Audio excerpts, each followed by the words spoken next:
Welcome to another day of adventures with Wes and Jeff, and I'm at Redwood National and State Parks. It's a joint park or a complex of parks here on the northwestern coast of California, state of California. So it's between the cities of Eureka, Arcata to the south, and the city of Crescent City to the north. And this area protects the largest grove of coastal redwood trees in the world. So stick with me today and I'll show you the things to see and do here at this interesting park.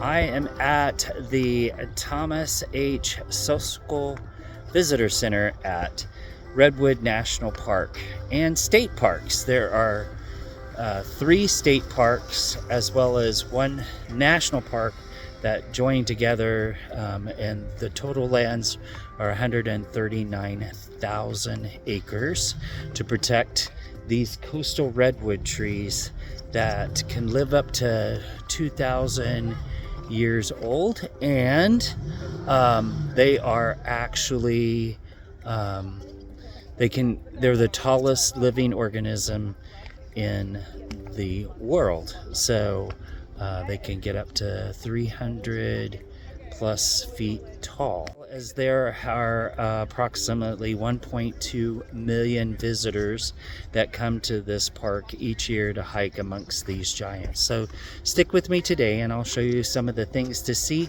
and do at this interesting park. This is the main visitor center with lots of information about the indigenous people, the history of the coastal redwood tree, and how it is different than its California native cousin, the giant sequoia, and about the sea life, animals, plants, flora, and fauna that make this place unique.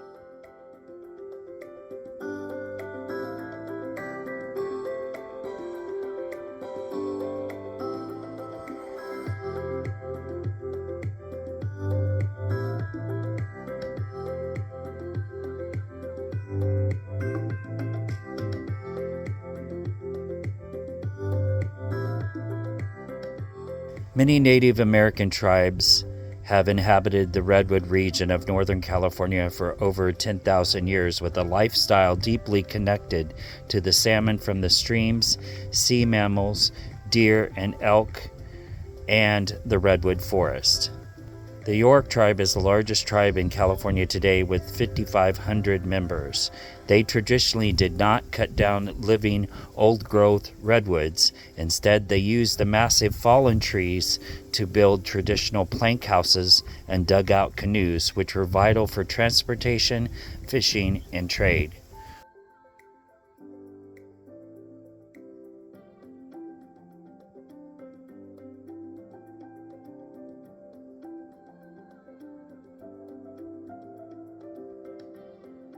They have a great movie showing in the theater room regarding the history of the redwood tree and this park.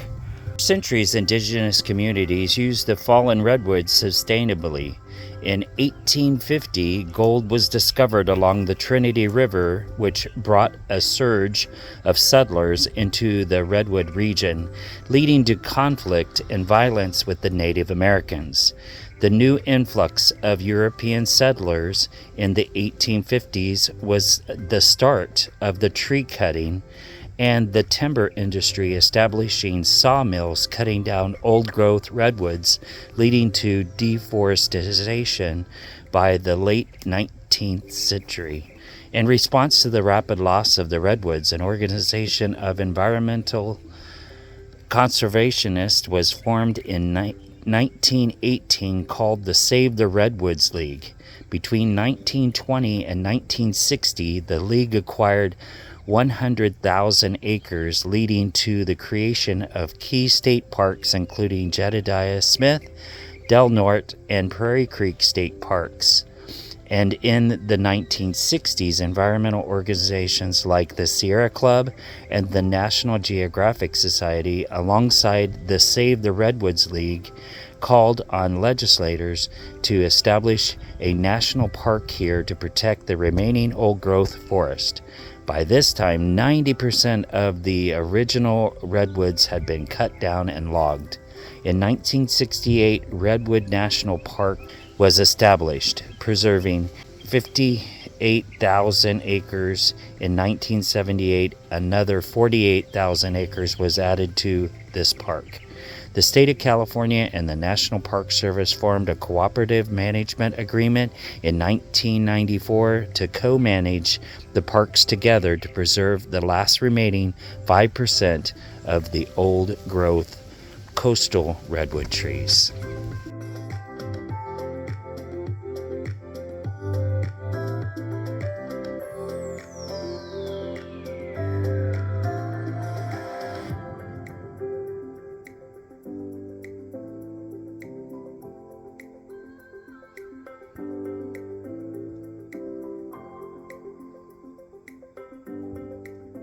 Outside the back of the Thomas H.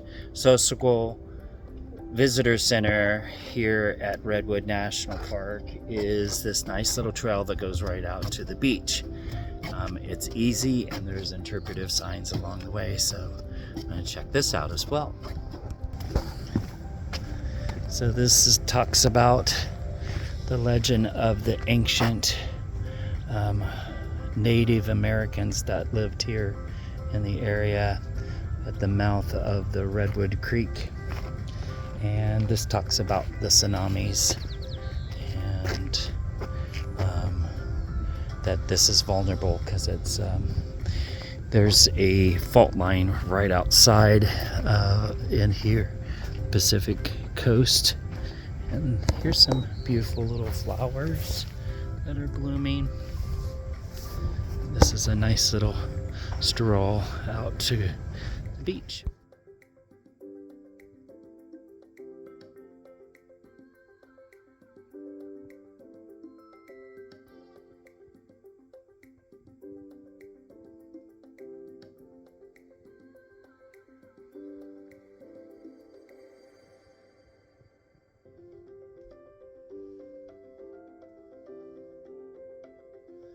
I'm at the Lady Bird Johnson Grove, and it's a 1.4 mile round trip it's a lollipop loop that goes into this ancient grove of redwoods. And it was named after Lady Bird Johnson, the former First Lady. And this park was actually made into or established as a national park back in October 2nd of 1968. So it was during the Lyndon B. Johnson administration that was his wife that this is named after for her conservation efforts. So let's take a look and see what we can see on this trail. So it starts off with this really cool bridge that goes up and over the roadway here.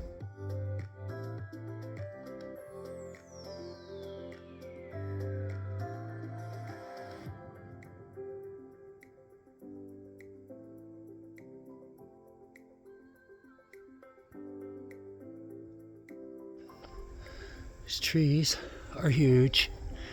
Loving it already. Gotta be at least 250 to 300 feet tall. These huge trees right here on the Lady Bird Johnson Grove.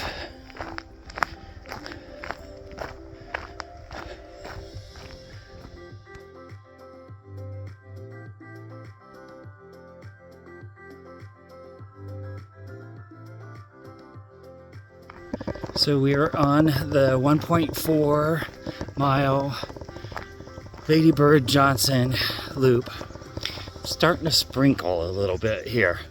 But you know, as long as we're in the grove of redwoods, all of these trees stop the rain from hitting the ground for the most part, because they're just so huge and have such a large amount on the top of them. Look at that. See, it is raining a little bit, but that's what rain is, what makes this a rainforest and keeps these trees alive for over 2,000 years.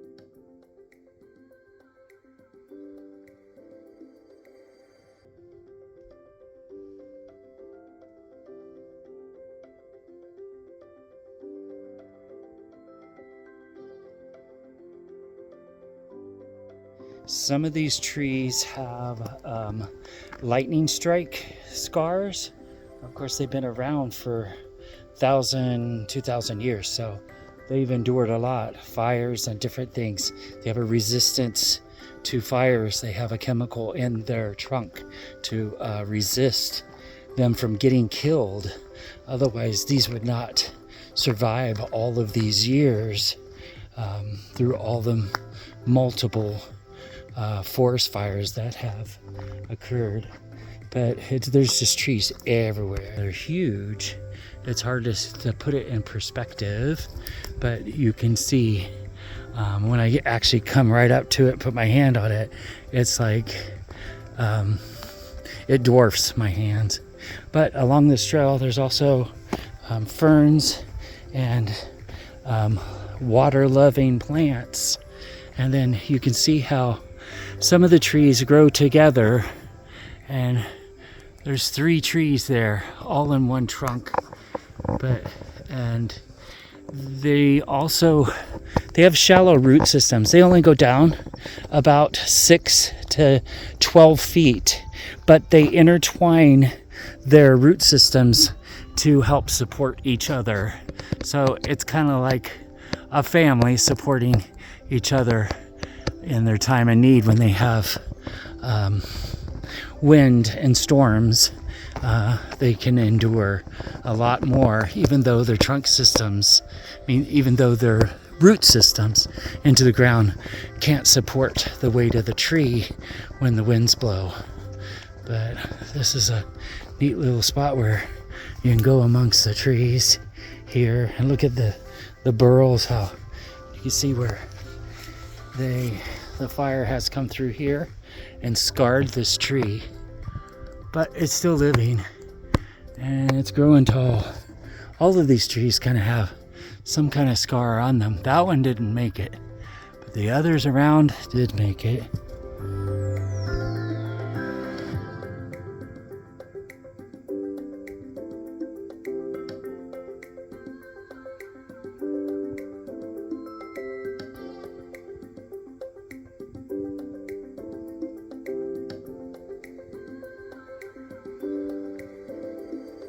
So just off the trail here, you can go down and look at this one. You can go inside this huge tree. And it's no longer with us, but look how wide the base of this is. I mean, easily 30 people could fit in the diameter of the base of this tree. So cool. Look at that. Wow. It just gives you a sense of perspective of how big these big trees are by looking from the inside out.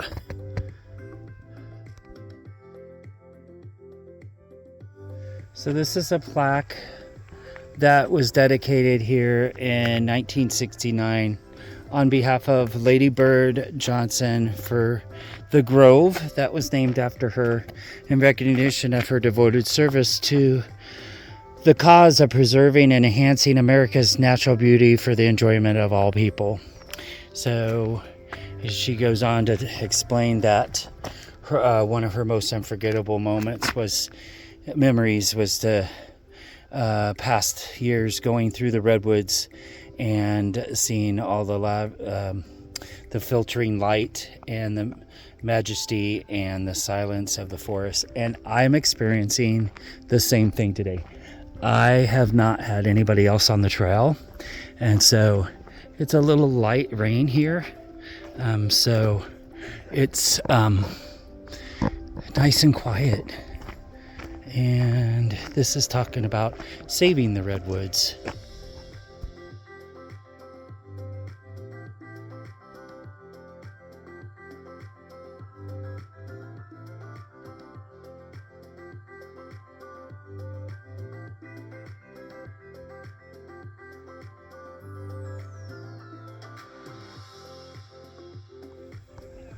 It's just so quiet, and the trees are so big.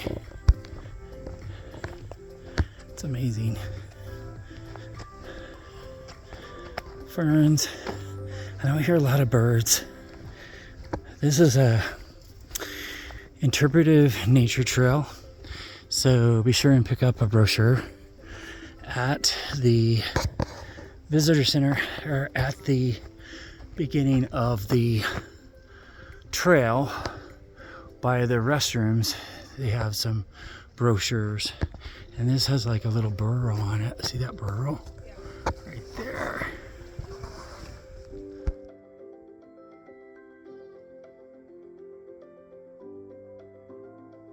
Just look at the detail in this tree. If it could talk, it would tell you lots of stories about all these burrows and why they were made.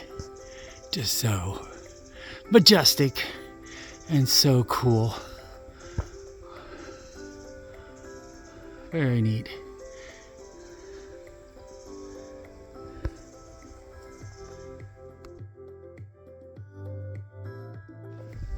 So you can see on this tree, there's this fungi. It's the shelf fungus. It looks like a little shelf, like a little bookshelf on the tree. It's a fungus. It grows on a lot of trees that are actually dead, and this one's dead actually.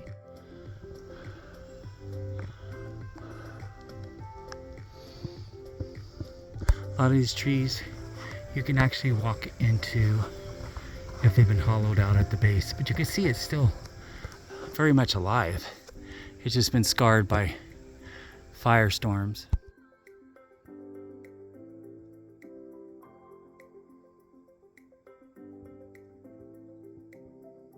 This white three-petaled flower is called Western Trillium, also known as white robin.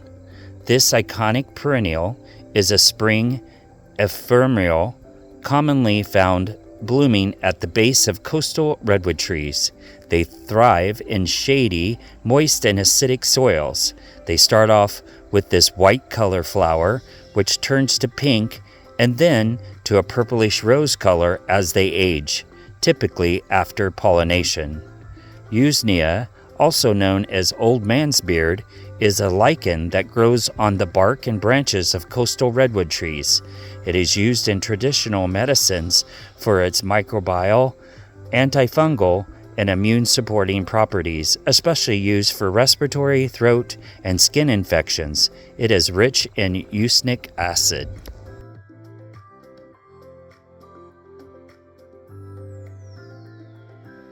So it's a lollipop loop. So it swings back around, you go across that bridge again, and that bridge takes you back over to the little parking lot, and then you complete your 1.4 miles. And the road goes underneath this really cool bridge.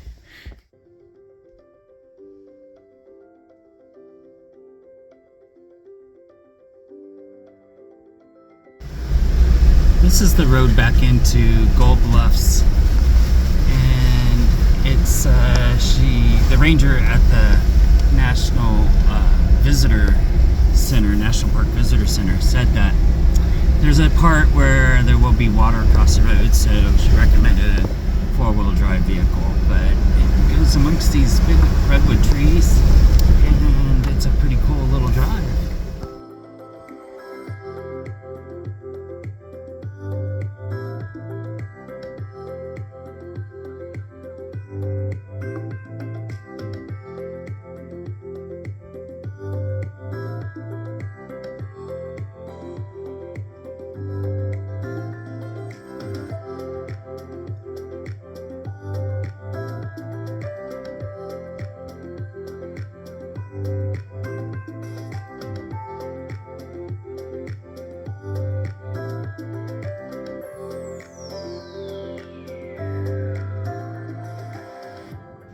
There's a couple spots on the road back to Fern Canyon that the water is kind of deep, so you almost need to have four-wheel drive if it gets any deeper than this, but it goes across this little creek that flows out to the ocean.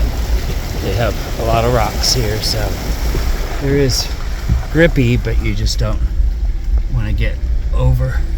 A short little compact car might not be too good on that.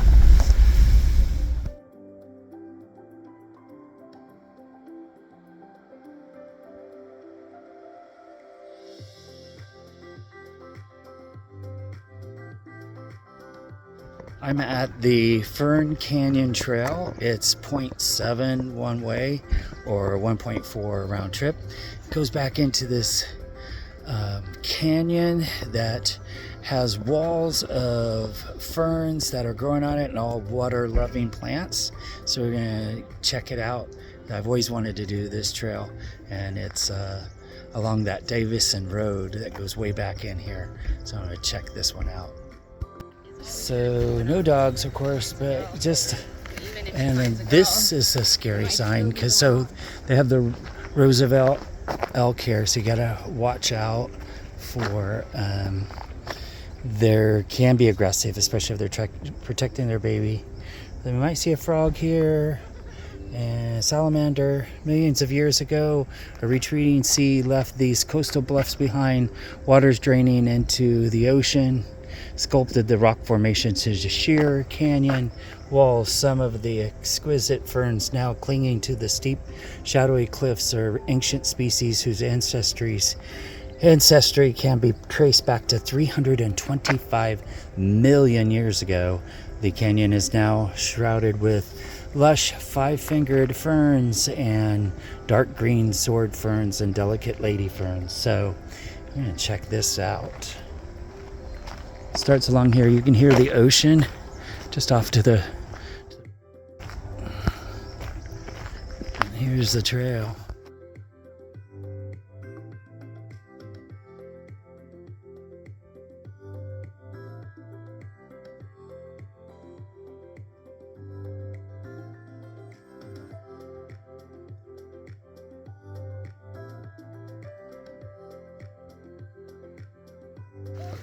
This is the start of the canyon.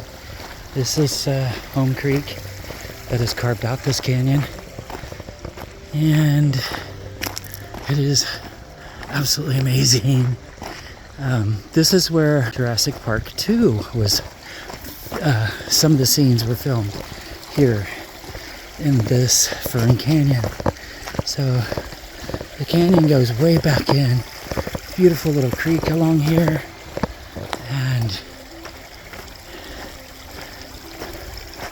and cross over in certain spots. I'm going to try this without getting wet. We'll see. It's probably kind of slick. I did it. There's quite a few people. You can navigate it when it's at this level. It's pretty cool. Fern Canyon here at Redwood National Park. So you gotta go across certain obstacles like that across the canyon. But lots of ferns all the way up.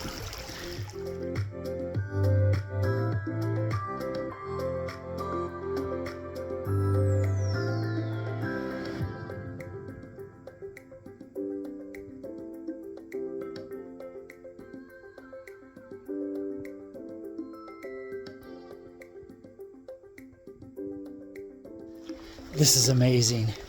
This is Fern Canyon, and all these ferns just go straight up the sides of the walls of this canyon.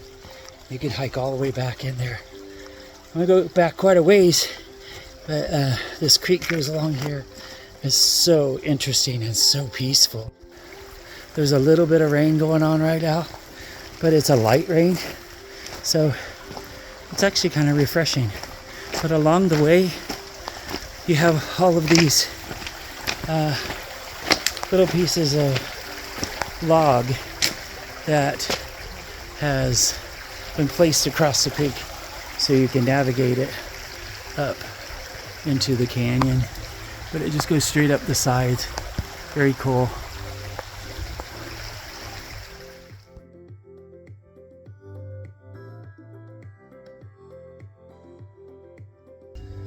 This unique environment is home to the Pacific giant salamander, which can grow up to a foot to 14 inches in length, the largest terrestrial salamander in North America and one of the largest in the world, as well as the California red-legged frog, which is endangered and the largest native frog in the western part of the United States. And one of the most poisonous animals in North America, the rough-skinned newt. They use the potent neurotoxin in their skin to defend against predators. This is the same potent toxin found in pufferfish, which is 10,000 times more toxic than cyanide.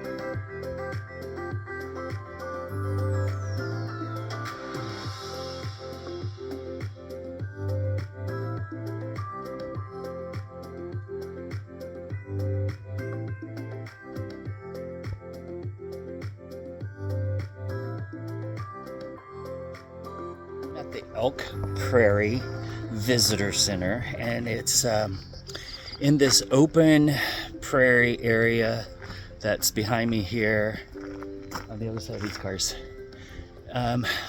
Elk often, the Roosevelt elk, the herd here, often hangs out here and grazes in this area.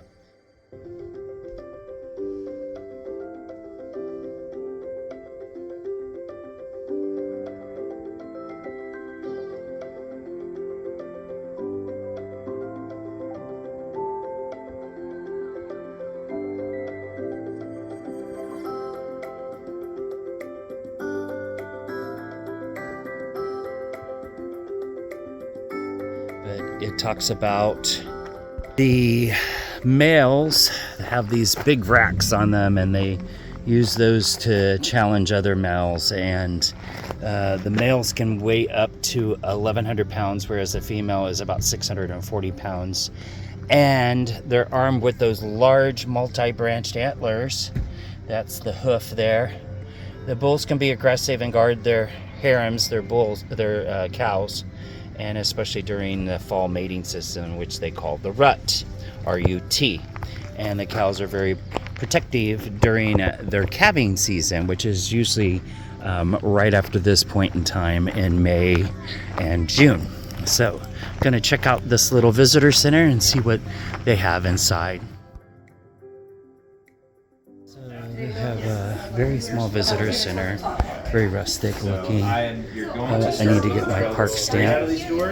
And rangers here to answer questions. And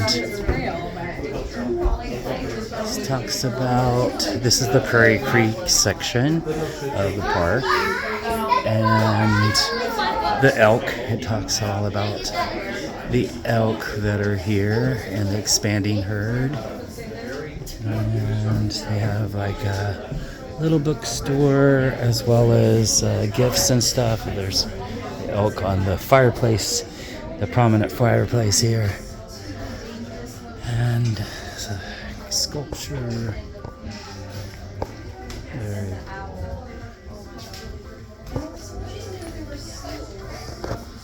Ferns. This rustic fireplace here. I'll put some more information at the bottom about this little visitor center, but it's very small. Has postcards and that kind of thing, and the Thule elk. The most important thing, I think, is that there's information here.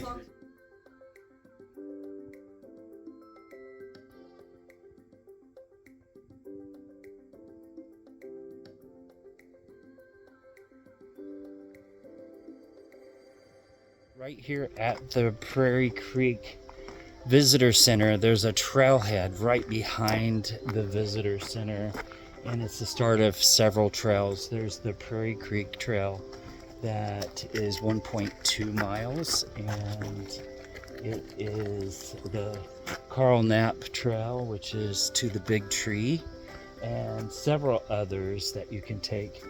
This Carl Knapp 4.3, it's saying caution for black bears, but I'm just gonna take this over to this bridge. It's a really cool bridge, and check that out. Show you what it is. So there's a runner just past me, and he's running across the bridge. It's right here at Prairie Creek. So very pretty, very cool little. It's right behind Carl Knapp. Served as the California State Parks for more than 45 years, and this is named after him, this trail. But it's absolutely stunningly beautiful with the Prairie Creek right here, and this bridge, this historic looking bridge, footbridge that goes across the creek. And we're gonna do it because you know me and bridges in our national park system, and on my hikes, absolutely beautiful. This little Prairie Creek, look at that. Lots of ferns, and they built this bridge and raised boardwalk around these huge trees. So how cool, and what a nice little walk across. So if you do nothing else, no hikes in this area at the Prairie Creek Visitor Center, be sure and take just the little stroll behind the Visitor Center into the Redwood Grove and across the creek. Lots of ferns and other moss-covered plants and branches. Very cool. It looks like it might be an interpretive trail as well, so there might be some things along the way to read and learn about. This is called the new growth. So the coast redwood is only conifer which grows both from a seed and from a stump or a root sprout.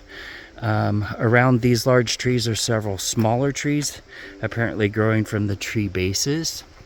So damage by fire or by falling or by logging often seems to trigger their growth spurts, and the sprouts grow rapidly, being supported by the parent root system.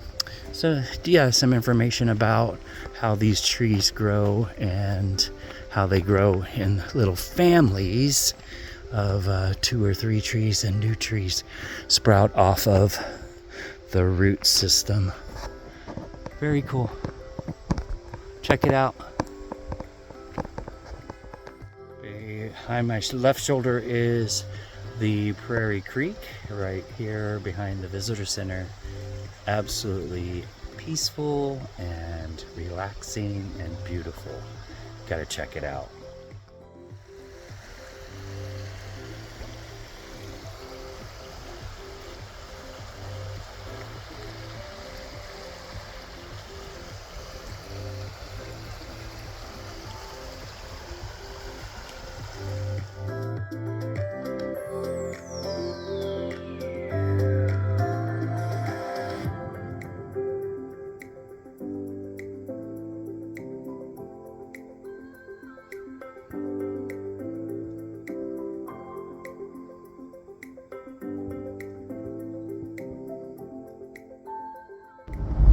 So I opted to take the Newton B.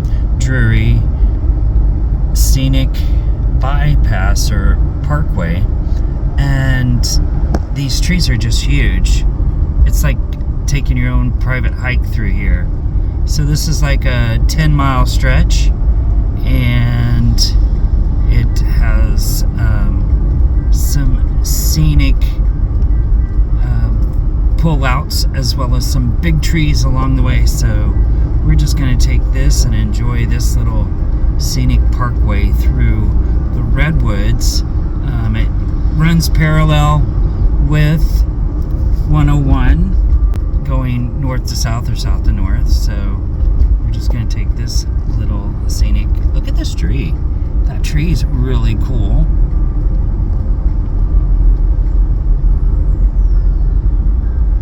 This is the Big Tree Wayside. We're going to take this and check it out.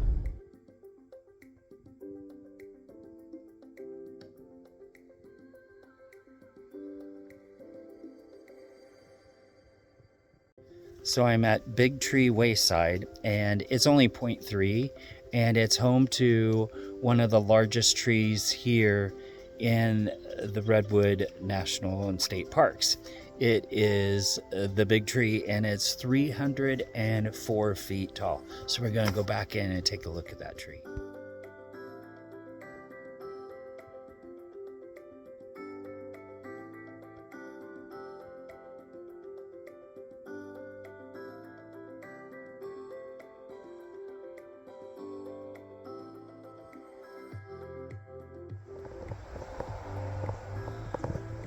Big tree. Huge tree. It's like 29 stories tall. That's pretty awesome. It's still here. So this is the Big Tree. It is really big, but at the diameter, it's 23.7 feet around, and it is circumference 74.5 feet, and its estimated age is 1,500. So it's a really big tree, and it is pretty cool. I had somebody take my picture in front of the tree so I could show you how immense it is in size. So that's the information on it, and that's just the Big Tree. Just huge and wide. So this sign talks about living legends.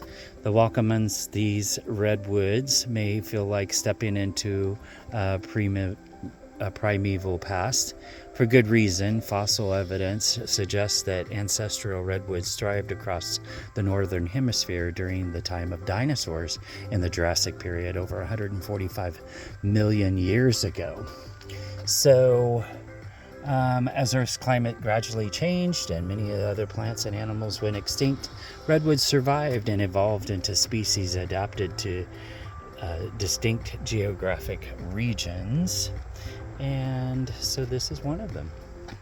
When logging began in the mid-19th century, roughly 2 million acres of ancient old redwood forests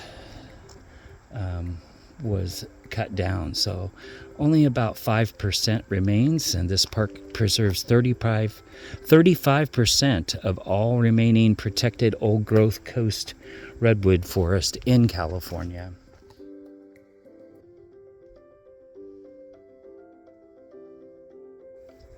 This is the Klamath River that cuts through the park. It's absolutely beautiful and so peaceful, coming in out of the mountains, flowing out to the ocean.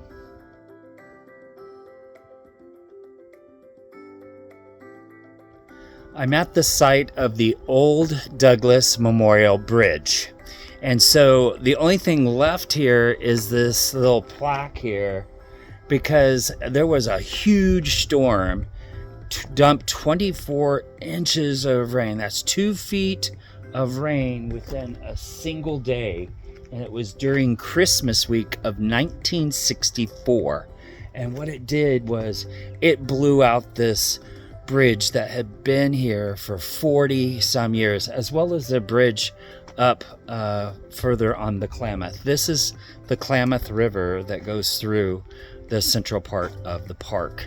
So the bridge was this concrete structure. I'm going to flip the camera around. So there's still this little spot where they have the platform here still standing. So this is the bridge, and these are the old bears that are on each side that are still here as a landmark But this is the old bridge, and they kind of just sealed it off here. But the bridge looked like this, and the old big logs that came down from the mountains, and the melting snowpack and the swollen creeks and rivers all raged through this canyon, and it just wiped out this bridge. Logs and debris swept away the roads and livestock and structures, and the old Douglas Memorial Bridge could not be saved. So they had to tear down the rest of it. But it used to go across here at this point. You look off in the distance, and this is what they're known for, is that coastal fog. That coastal fog is rolling in from the Pacific coast, and that's what these redwood trees love, is that fog. There's a bunch of birds and ducks and different things on the river. But nice little stop. I'm glad I did. It was, and then this road here goes out to the coast and makes a loop around, but you can't have a RV or a trailer. It's prohibited on that road. But yeah, here is the bear, one of the bears that is at the entrance to the what's left of the bridge that was here from 1964, but it stood here for 40 some years, and they kept the bears. Those are pretty symbolic.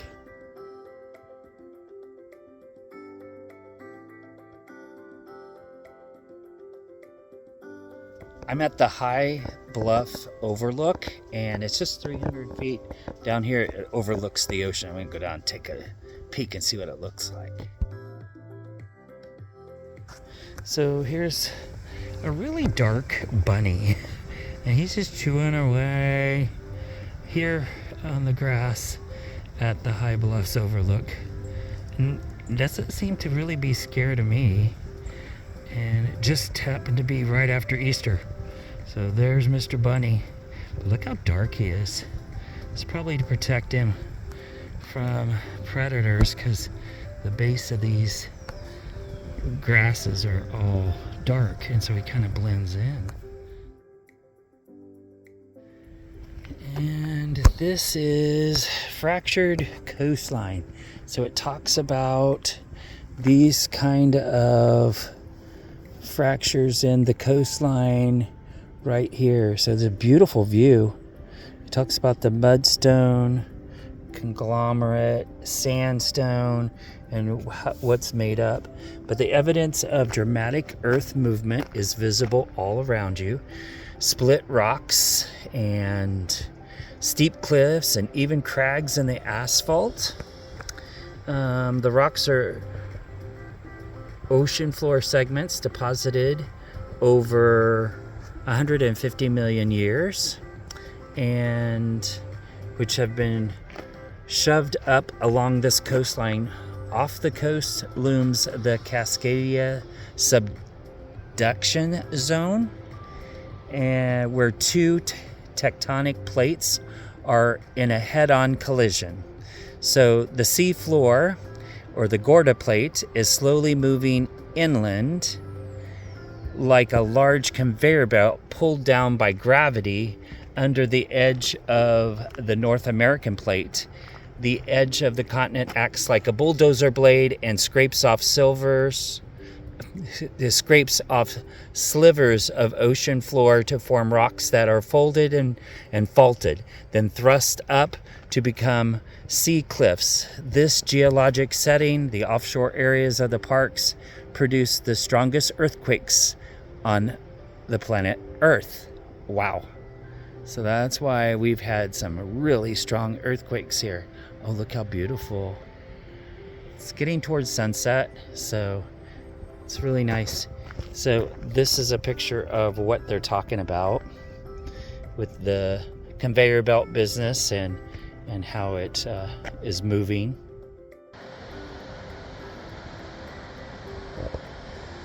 So this is along the shoreline, and it drops off.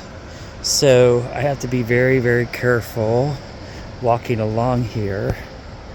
But it's really beautiful. Going out to the edge of the bluff and taking in this gorgeous view of the coastline here at Redwood National Park. And it continues on down. It looks like some people have done that, but I'm not going to do that. I'm going to play it a little bit safer. But you can see how this has been carved by all of those crashing of the waves. So, very cool. Beautiful. And you can see the coastal fog is already starting. And starting to accumulate, right? See? That's what these redwood trees love. Some beach area right over there. Hard to get to, but some beach area. Jagged coastline of Northern California.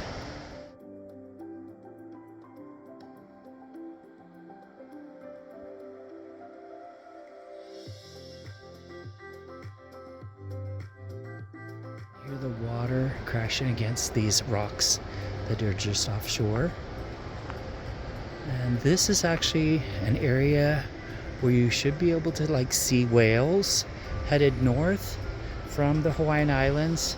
We're in April now, so they will start making their journey from Hawaii with their babies. Oh, there's a crash there.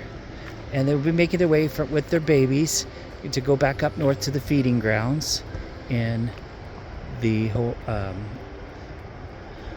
off of Alaska's coastline. I am so glad I came out here. This is the High Bluffs Overlook. I am the only one. I didn't see any other cars on the road, but it's so beautiful this time of day.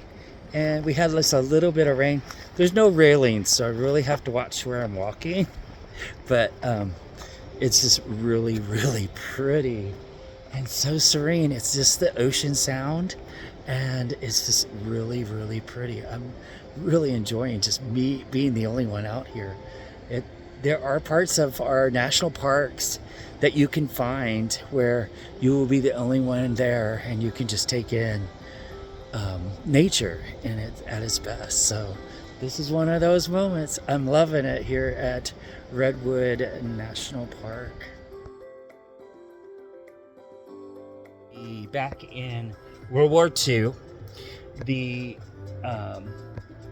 Army built these barn-like structures in the hillside here to be disguised as farms. And they were actually warning radar stations.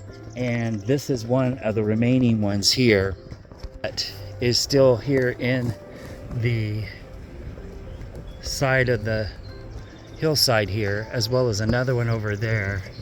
But they're still standing, and they were to be disguised to look like farm buildings from private owners, but they were built by the U.S. Army to make it look like that so that they could hide their early warning radar stations.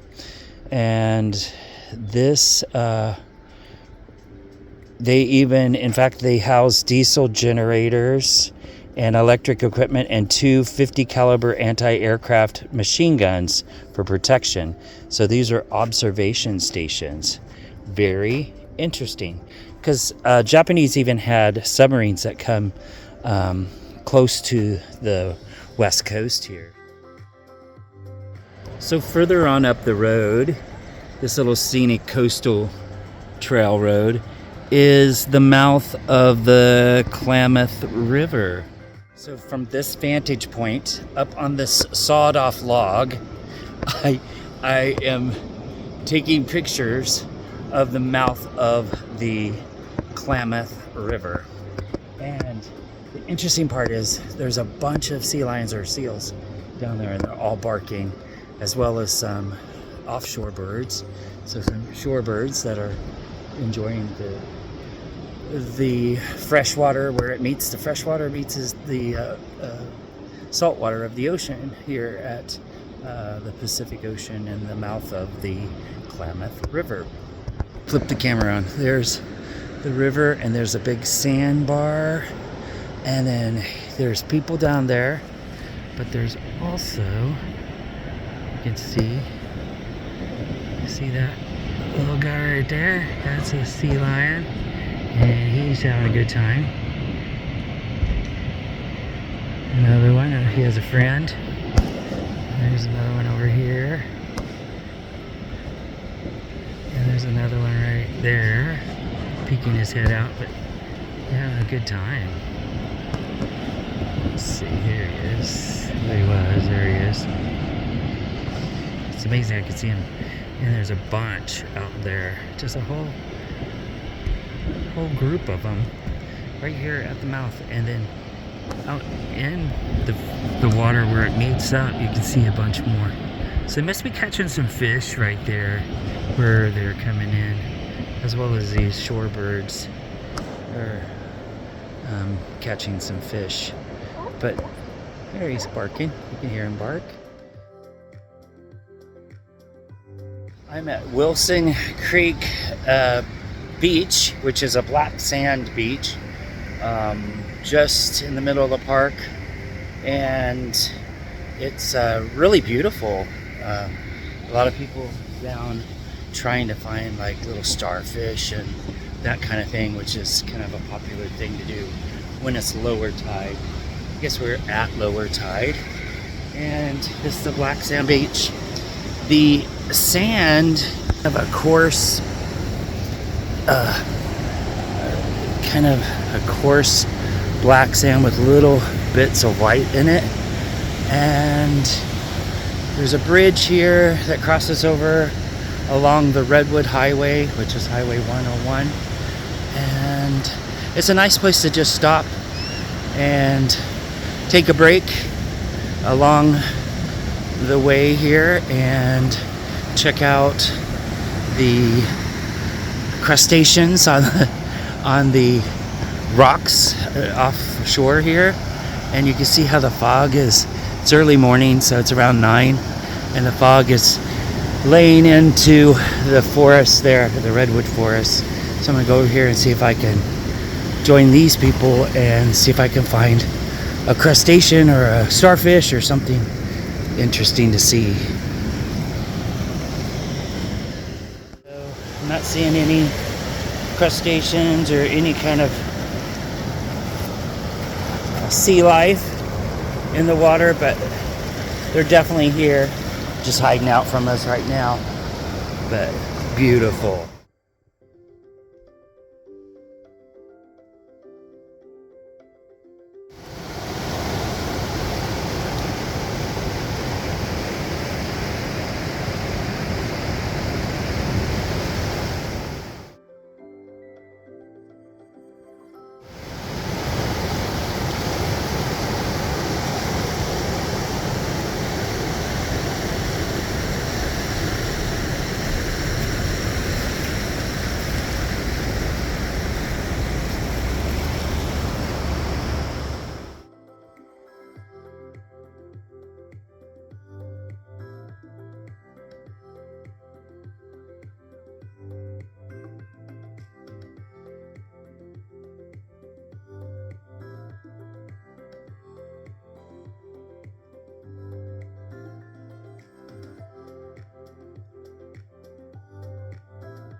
This is the Trees of Mystery Museum. It's along the Redwood Highway on 101.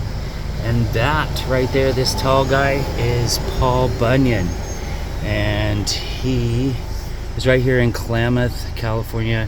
And that's his best buddy, his little oxen named Babe. And it's a tourist attraction with Paul Bunyan and Babe here at the Trees of Mystery. And so that's something private that you can go through, but and it's an attraction. I'll put more about it in the description. but it's called the Trees of Mystery here at Klamath, California, along the Redwood Highway.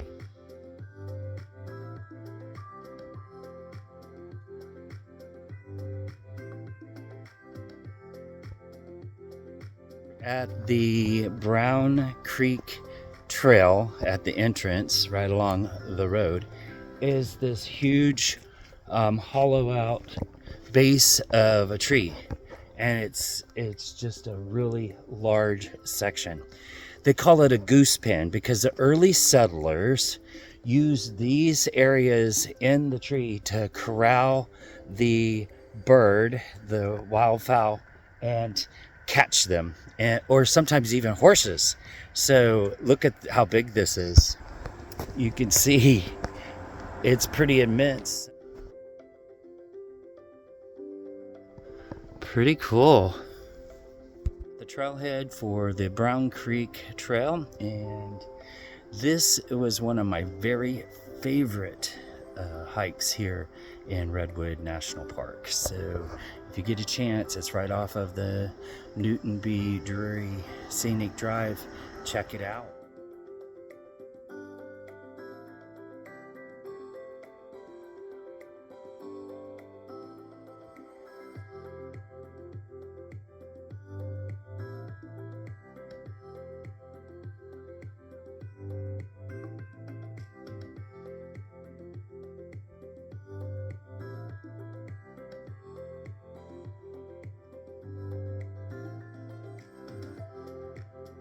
Made it back to the Carl Alvin Chinook Grove, and he was a teacher, and he was the first one to establish the U.S.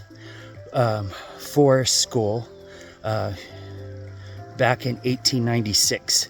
So this grove is dedicated to him.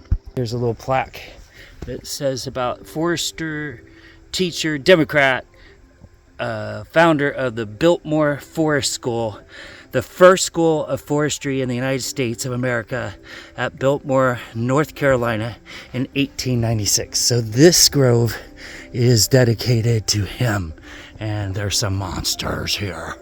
That's so cool.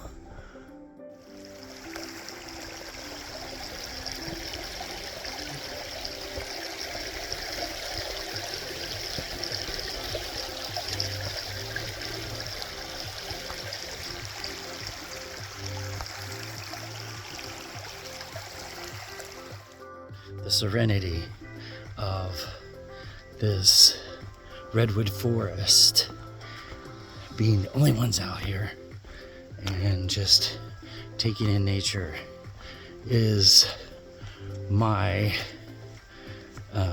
happy place. If you watch most of my videos, you'll see that that's where I smile the most, is on these types of hikes. Another bridge. It's a little footbridge across the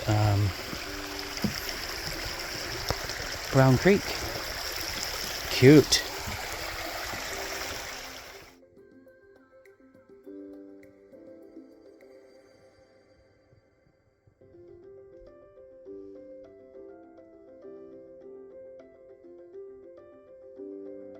So here along the Brown Creek Trail, there are these really pretty little flowers that are loving the water that has just given them from the rains, and they got this yellow inside. Looks like a little lily or something.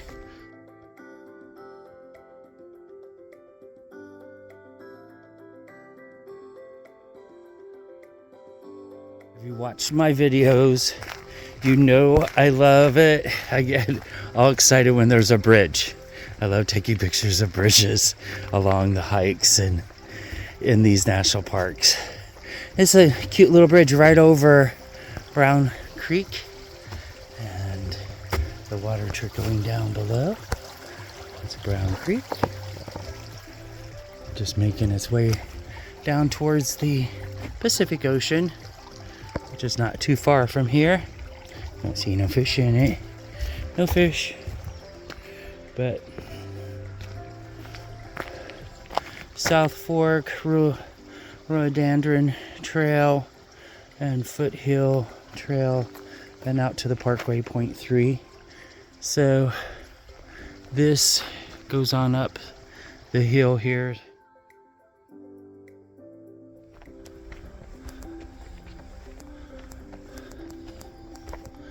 You walk amongst these huge giants.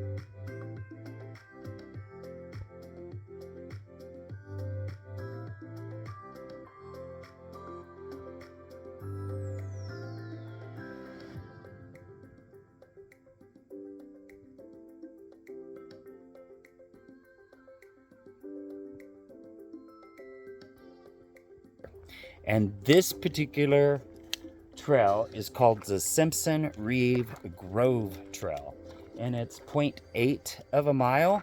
So I'm going to take this little hike in here and get some pictures of some giant and old redwood trees.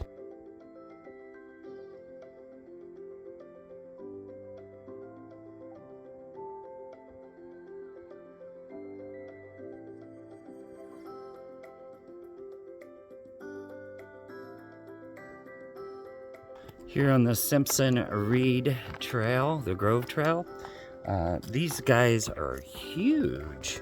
Some of them are downed, but a lot of them are really wide and tall, super tall. It's just amazing going through here and seeing all the ferns and all the tall trees. It just makes you feel so small. It really does. This is along the trail here. Just look at these trees. They're just huge, and they grow in those clusters and just supersonic tall. They can get up over 360 feet tall. That's like a 36-story building. That's amazing. So this is the Jeremiah Smith section of the park.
I set my water bottle right there so you can get an idea of how huge this tree is.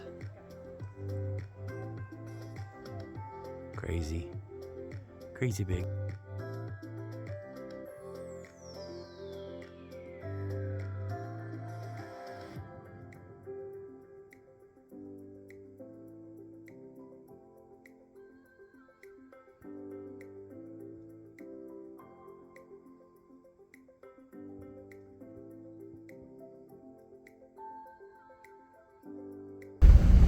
Howland Hill Road turns to gravel, and you have to navigate it through here, and it's okay for no long vehicles, of course, but it's only 1.1 miles on gravel to get back to the Stout Grove.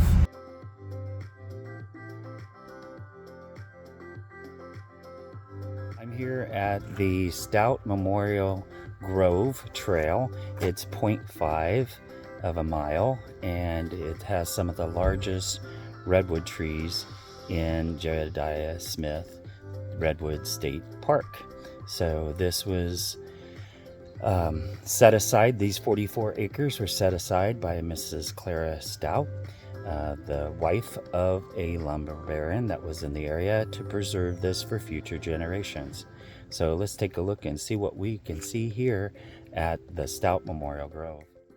Here along the Stout Memorial Grove Trail, it's only 0.5, 44 acres, and the trees are huge, and they are in a kind of a protected area right along the Smith River. So this area floods quite a bit, and these trees get lots of water, and that's what they love, is all the water.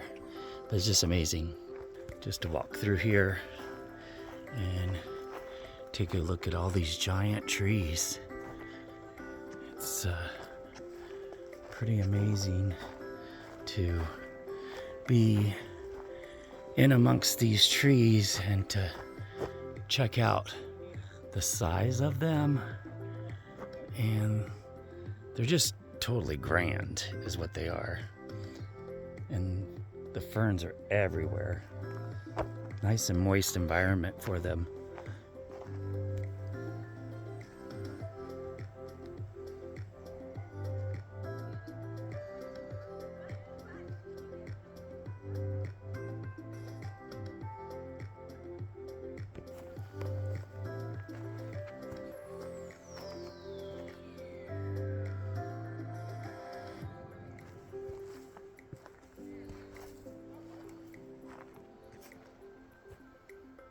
Standing beside one of these giant redwood trees here, coastal redwoods, and it's amazing how thick the actual bark is, how it is, the ribs of it is just amazing.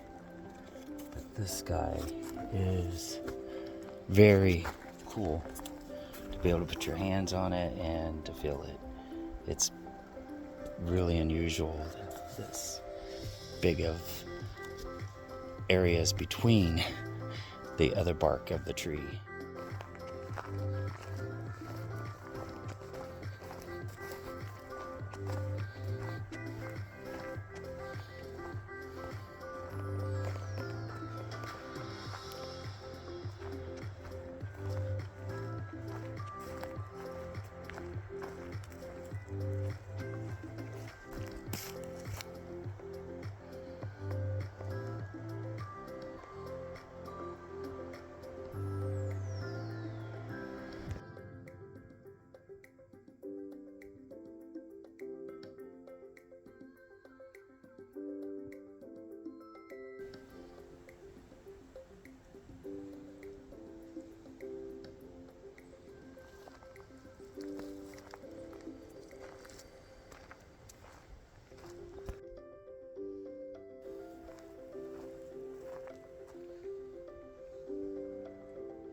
I'm at the Grove of the Titans Trail here at Redwood National Park.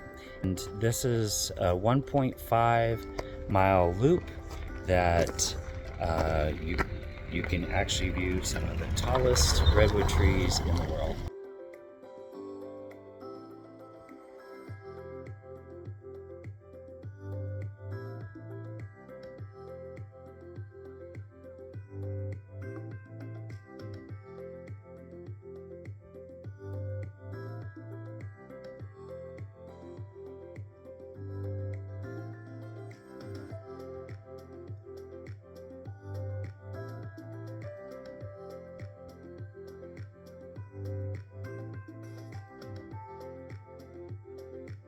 Here on the Grove of the Titans Trail, it's 1.5 miles. There's some elevated sections, but the trees are super thick. There's a lot of trees. The trail just kind of wraps along the hillside. You have to take some steps to get up, but once you're up here, the trees are super tall, and they are definitely Titans. So they named it right, but it's a pretty cool trail. Now I'm in the very deepest part of the forest here on the Mill Creek / Grove of the Titans Trail. And this is the elevated section. It's all metal because this gets a lot of water, and it's so cool to walk on and to see these huge trees down here. This is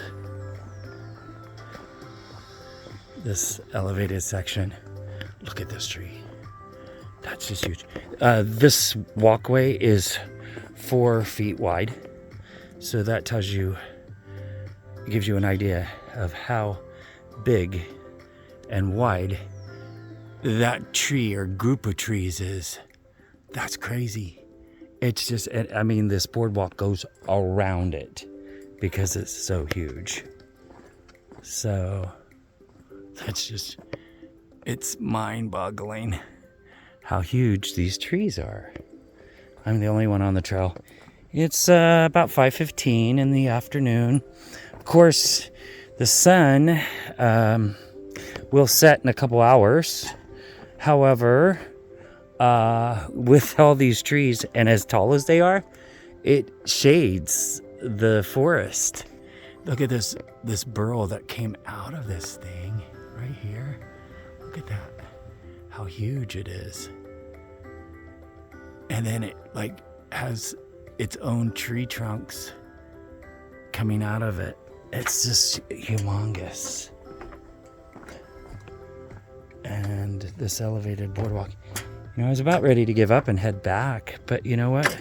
I heard that this was a really cool portion of the trail, so I wanted to endure it and just keep going. It's only 1.5 round trip, but yeah, you gotta watch your step because this stuff would be unforgiving if you trip on it and skin your leg or something. Not so cool.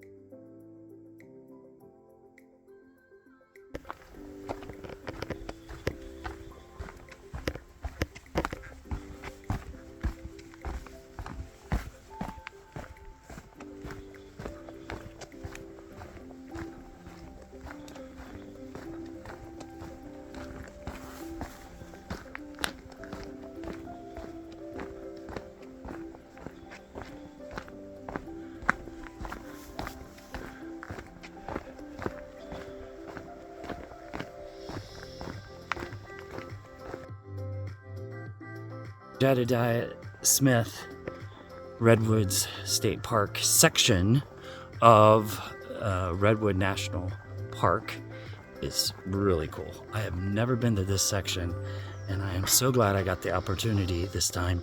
It's part of the trail. It explains about the Tolowa Native Americans that lived in this area and sustained life from the environment, the creek, They provided them fish, and the redwood tree actually they used to burrow it out once it was down and it was cured for a year.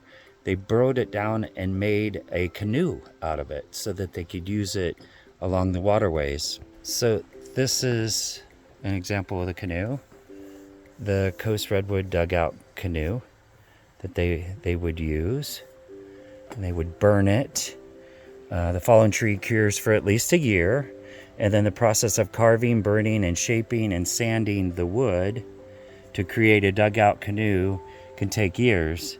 Then it's ready for the open water and they can use it. So there's a picture of one, and I saw one at the visitor center, which I'll post here. Pretty cool. So I come in on this boardwalk, and I now am in the official grove of the Titans. This is the end. These are the big guys. And I'm gonna pan up so that you can see how tall these guys are. This is the grove of the Titans. These are big guys. They're down at the bottom right by the creek.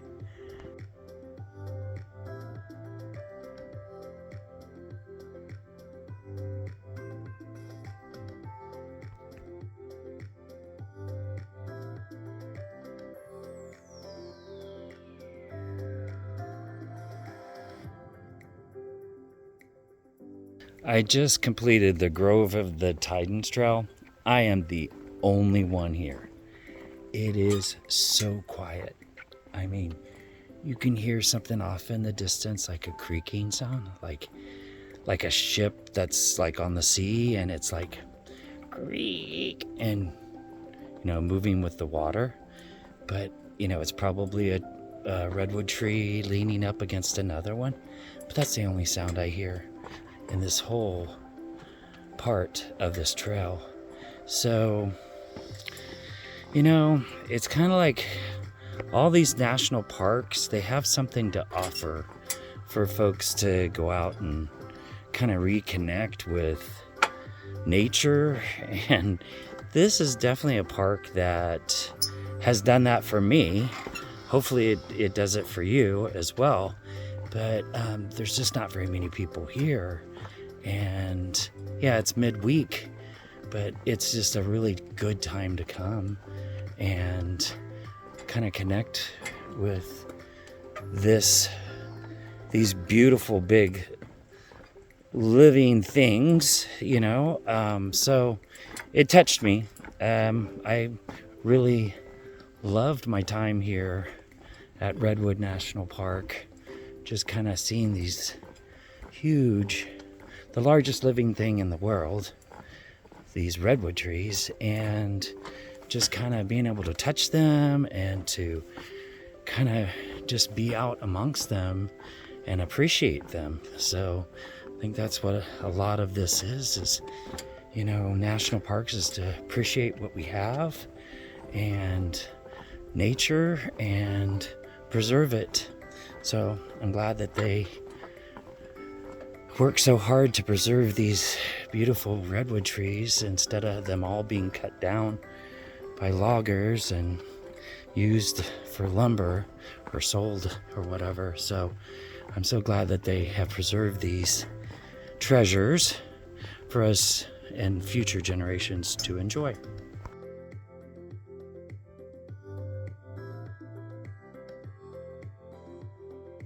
Crescent Beach is a popular day use area and long stretch of shoreline located just south of Crescent City.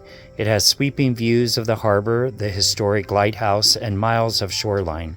This is one of my favorite spots to take sunset photos.